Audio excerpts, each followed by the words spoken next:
এটা হলো চিরার বাদামের 200 টাকা কেজি। আর এটা হলো উকরা। আবার এই যে মিষ্টি,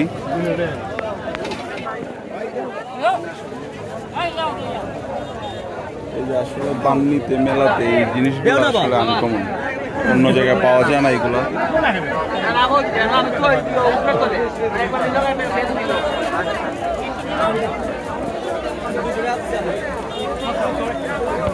প্রচুর খাওয়া চলতেছে, বাড়িঘরের জন্য নেওয়া হইতেছে, কিন্তু ডায়াবেটিসের কারণে অনেকেই খাইতে পারতো না, অনেকেই নিতে পারবে না। তবে ডায়াবেটিসের রুগীরা সাবধান, ডায়াবেটিস থাকলে এগুলো এই আইটেমগুলো খাওয়া যাবে না। মিষ্টি জাতীয় সব 300 টাকা কেজি ডেপ।